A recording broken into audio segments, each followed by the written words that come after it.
ఒక ముద్దైన పల్లెటూరు, సూర్యోదయం రంగుల కాంతులతో నిండిన ఉదయం. ఓ చిన్న బేకరీ పక్కన ఉన్న కిటికీ మీద ఓ నిద్రలేచిన పిల్లి, పేరు విస్కర్స్. కింద రహదారిలో ఉత్సాహంగా ఓ కుక్క పరుగెడుతుంది, పేరు వాగ్స్.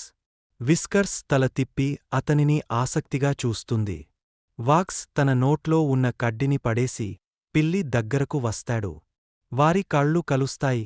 కొంచెం సందేహం, కొంచెం ఉత్సుకత. అక్కడే ఓ సీతాకోక చిలుక ఎగురుతుంది. వాగ్స్ వెంట పరుగెడతాడు. విస్కర్స్ కూడా వెంటపడుతుంది. ఇద్దరూ ఒకే దిశగా, ఒకే ఉత్సాహంతో ఆడుకుంటారు. చివరికి ఇద్దరూ పూల తోటలో పడిపోతారు. అక్కడ వారు మరిచిపోతారు, పిల్లి, కుక్క అన్న తేడా ఏమీ లేదు. బేకరీ యజమాని ఇద్దరికీ ఒక గిన్నెలో పాలు, ఇంకో గిన్నెలో బిస్కెట్లు పెడుతుంది. విస్కర్స్, వాగ్స్ పక్కపక్కన కూర్చుని తింటారు. ఒక చిన్నారి విండోలోంచి వీరి మైత్రిని చూసి నవ్వుతుంది. వారు ఆడుకుంటూ ఊరి చివరకు వస్తారు. అక్కడ ఉంది ఒక పాత చెక్క వంతెన, ఓ చిన్న నీటివాగు మీదుగా. వాగ్స్ ముందుకు సాగుతాడు. విస్కర్స్ మాత్రం ఆగపోతుంది, భయంతో అడుగు వేయలేక. వాగ్స్ తిరిగ వస్తాడు. మెల్లగా ఆమె పక్కన నడుస్తూ, ధైర్యం చెబుతూ, తీసుకుని. ఆకాశం చీకటి మేఘాలతో నిండుతుంది. ఉరుములు మెరుపులతో వంతెన కంపిస్తుంది. వారు మధ్యలో ఉన్నప్పుడు ఓ బలమైన గాలివీచి, విస్కర్స్ కాలు జారి కింద వేలాడుతుంది. వాగ్స్ భయపడకుండా ఆమెను పట్టుకొని పైకి లాగుతాడు. చివరికి వారికి అటుగా ఒక పాత చిన్న ఇల్లు కనిపిస్తుంది. లోపల పొదిలా ఉంది.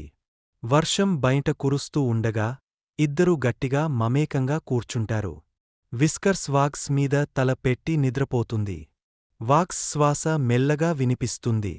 ఇది వారి మధ్య బలమైన తరువాత రోజు ఊరిలో బేకరీ ముందు ఓ కార్ట్ తుప్పి తలుపును మూసివేస్తుంది.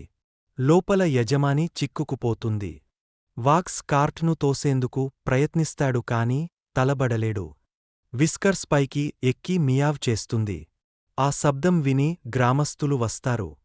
కలిసి యజమానిని కాపాడుతారు. మెడల్. పిల్లలు చుట్టూ చేరి చప్పట్లతో ఆదరిస్తారు. వాగ్స్పై విస్కర్స్ కూర్చుని వీధుల్లో పక్కన పక్కన నడుస్తారు. ఈ సన్నివేశం స్నేహానికి సాయంకాలం తిరిగ అదే వంతెన వద్దకు వస్తారు. ఇది ఇప్పుడు మరమ్మతు చేయబడి బలంగా ఉంది. ఇద్దరూ వంతెనపై కూర్చుని తారలను చూస్తారు. ఈ కథ చిన్నారి ప్రేక్షకులకు మాత్రమే కాకుండా కుటుంబాలందరికీ తాను, స్నేహం ఎంత విలువైనదో నేర్పిస్తుంది.